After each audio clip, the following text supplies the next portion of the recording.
1, 2, 3, 4, 5, 6, 7, 8, 9, 10. There are 10 people. Yay! All right. Thank you all for coming today. Of course.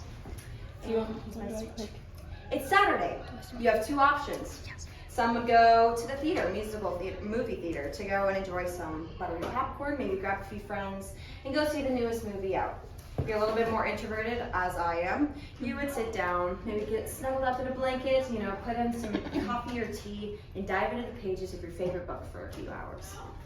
Even if you are a theater kid, as all of you are, you could go to the theater to enjoy some costumes, beautiful singing, or musicals.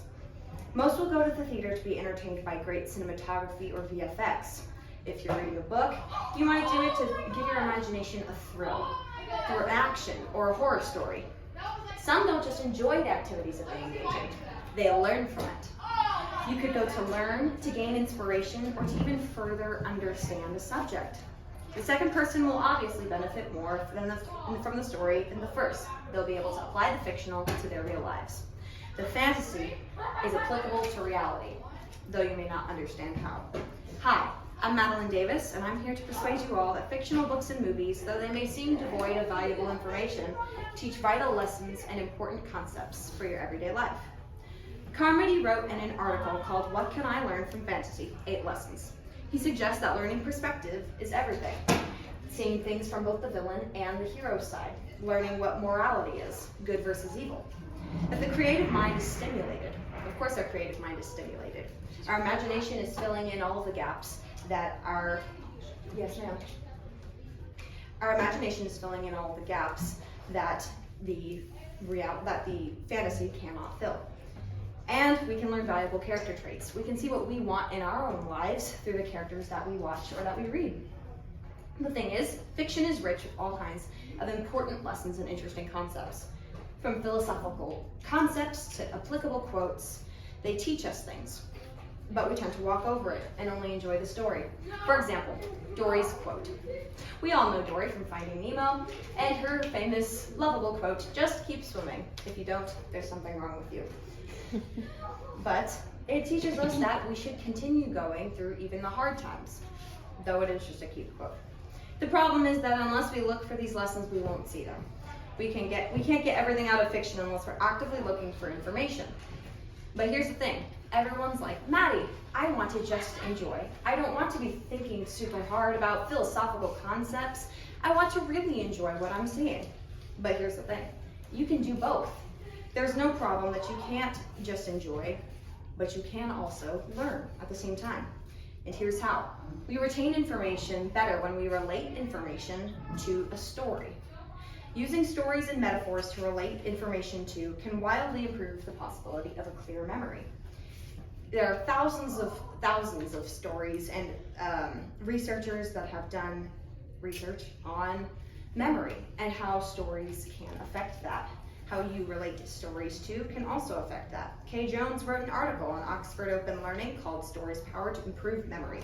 She describes a technique that she calls the memory palace, to relate memorable stories to difficult information in order to understand it better. Her story to remember the photosynthesis process, if you don't know it, it's difficult. She says, "I walk into my room and I see a big shining sun above my head. It's so hot in the room that I need to drink a glass of water from my bedside table. As I drink my water, I look out the window and see a huge balloon with the letter C on it, surrounded by floaty bubbles." In this case, she places herself inside the story, but she gives a lot of description. The more descriptive, the more memorable. The more vivid of detail, the better memorability. A mindset change. A mindset change is what we need. Sometimes all that it takes is a simple flip of the switch. Before you engage in any activity, ask yourself, what could I learn from this? What could this inspire me to do? And how could I use this in my own life? Afterwards, ask yourself the same question and take note of what you like. What you like is what you're going to remember and how you're going to relate the information to the story. There are many books that break down difficult concepts in pop culture. I recently went to Barnes & Noble and I found a book called "Stranger Things in Philosophy."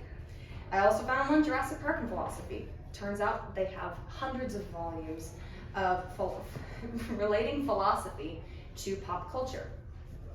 I thought it was going to be a bunch of mumbo jumbo. Turns out it wasn't.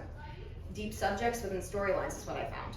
Some of it I didn't relate to, but it's stuff that I didn't think about before.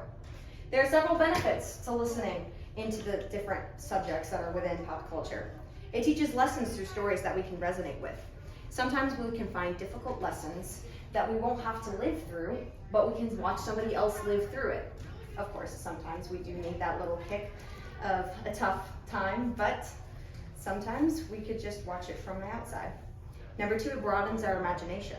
If we're thrust into an unknown place, sometimes magical, sometimes fantastical, it could sharpen our creative skills. If you're a writer, it does it even better. Number 3, it makes us think about decisions that we've made and how we would respond to decisions in the future. Of course, we all have sat down and wondered, what happens if I get in a car accident? What would I do? What happens if I get bit by a shark? What would I do? There's all kinds of stuff that you could think about. In order to really get anything we can out of fantasy and fiction, we must pay a small amount of ongoing plot lines and the hidden lessons and the philosophy behind all the decisions that the characters must make.